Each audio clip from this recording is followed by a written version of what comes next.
حضرت آمنہ کے شوہر حضرت عبداللہ کی وفات کو 6 سال گزر چکے تھے۔ حضرت آمنہ اپنے شوہر عبداللہ کو بہت یاد کرتی تھی اور اکثر راتوں میں انہیں یاد کر کے رویا کرتی تھی، لیکن قسمت کا ایسا فیصلہ کہ 6 سال گزر چکے ہیں اور ابھی تک اپنے شوہر کی قبر پر بھی جانے کا موقع نہ مل سکا۔ آخر بے چین ہو کر ایک دن حضرت آمنہ نے مدینہ جانے کا ارادہ بنا ہی لیا اور اپنے سسر عبدالمطلب سے آ کر فرمایا کہ بابا جان، میں کچھ دنوں کے لیے اپنے گھر مدینہ جانا چاہتی ہوں، آپ اجازت دے دیں۔ حضرت عبدالمطلب نے فرمایا کہ ٹھیک ہے، چلی جاؤ۔ حضرت آمنہ نے سفر کا سامان تیار کیا اور اپنی نوکرانی ایمن اور ہمارے حضور صلی اللہ علیہ وسلم کو لے کر ایک اونٹنی سے مدینہ کی طرف چل پڑی۔ اس وقت ہمارے حضور صلی اللہ علیہ وسلم کی عمر صرف 6 سال تھی۔ مکہ سے مدینہ کی دوری 400 کلومیٹر ہے۔ اس وقت لوگوں کی آبادی بہت کم تھی۔ راستوں میں سناٹا ہی سناٹا رہتا تھا۔ ہر طرف ایک ویرانی اور وحشت سی محسوس ہوتی تھی، لیکن یہ 3 لوگوں کا قافلہ دھیرے دھیرے مدینے کی طرف بڑھتا جا رہا تھا۔ اس قافلے میں مردوں میں صرف ایک 6 سال کا بچہ تھا۔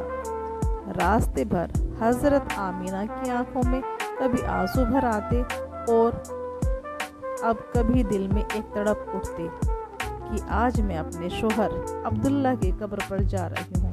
میں جا کر مدینہ میں اپنے گھر والوں سے پوچھوں گی کہ وہ کیا منظر تھا جب میرے شوہر اپنی زندگی کی آخری سانسیں لے رہے تھے، انہیں کیسا درد اٹھا تھا، وہ مجھے کیوں اس بھری جوانی میں چھوڑ کر چلے گئے۔ میں نے تو ابھی اپنے شوہر کے ساتھ ایک نئی زندگی کی شروعات کی تھی۔ شادی کو صرف 2 ہی مہینے گزرے تھے کہ وہ مجھے ہمیشہ کے لیے چھوڑ کر چلے گئے۔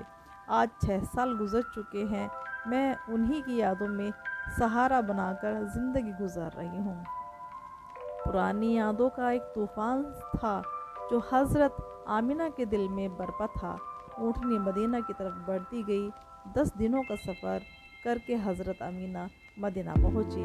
گھر پہنچتے ہی حضرت آمنہ نے جیسے ہی اپنی امی کو 6 سال کے بعد دیکھا تو شوہر کا وہ غم جو ابھی تک دل میں تھا ابھر کر چہرے پر آ گیا، اور پھر حضرت آمنہ اپنی امی سے لپٹ کر زور زور سے رونے لگی۔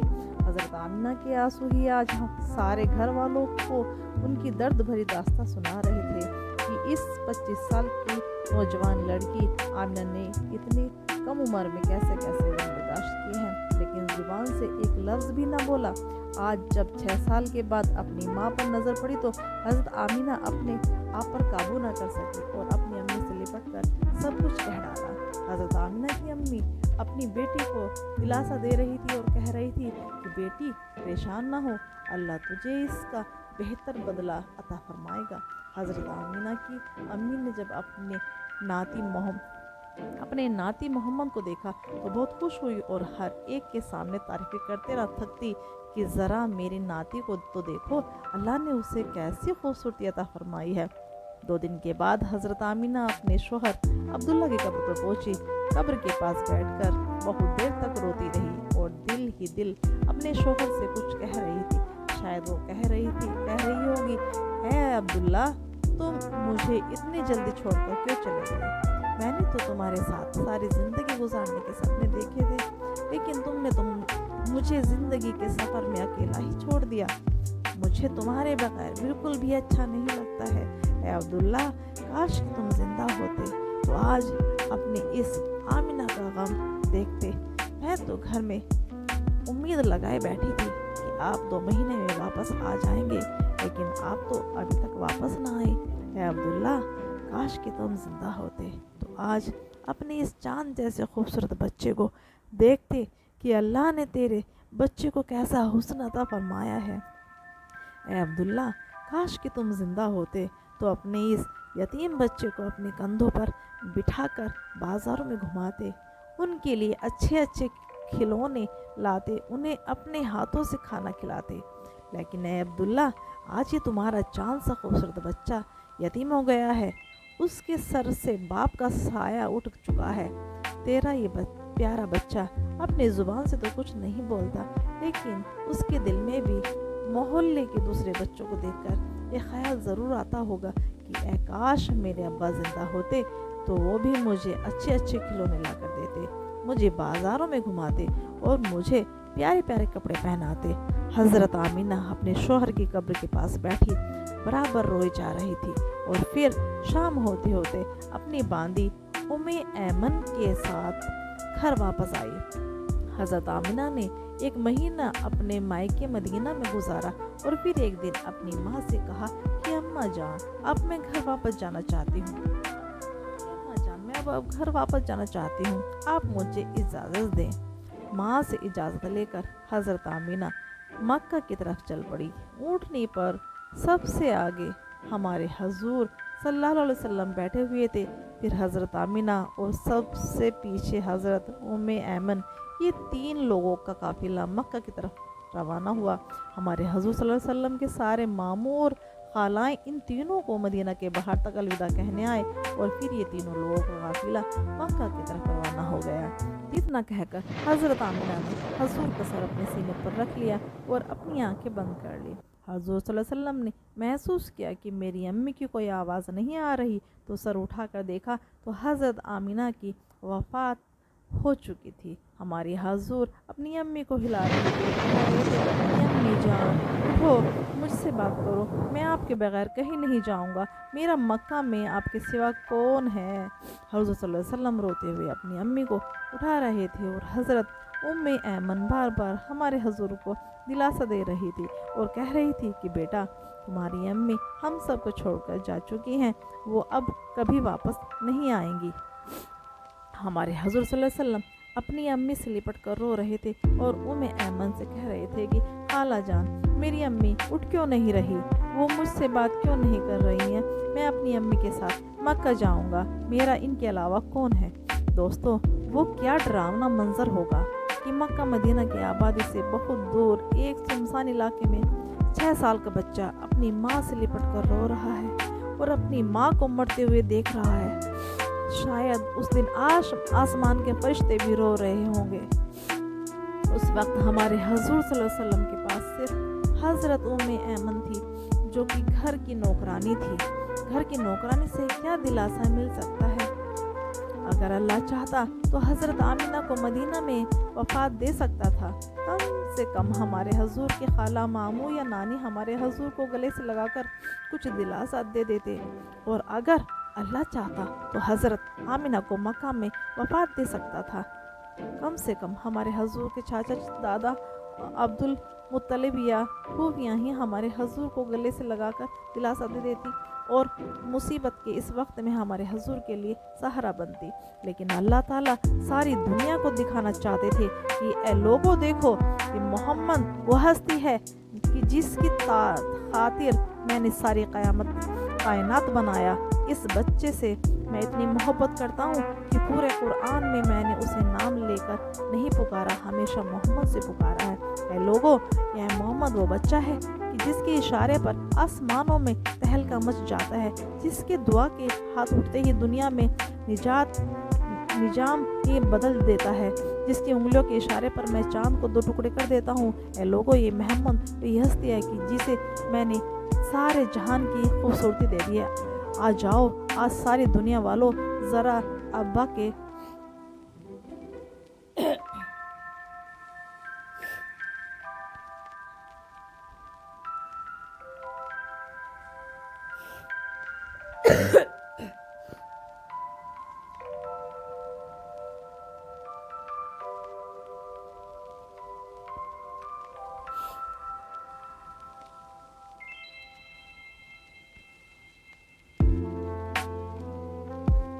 لیکن اللہ تعالیٰ ساری دنیا کو دکھانا چاہتے تھے کہ اے لوگوں، دیکھو یہ محمد وہ ہستی ہے جس کی خاطر میں نے ساری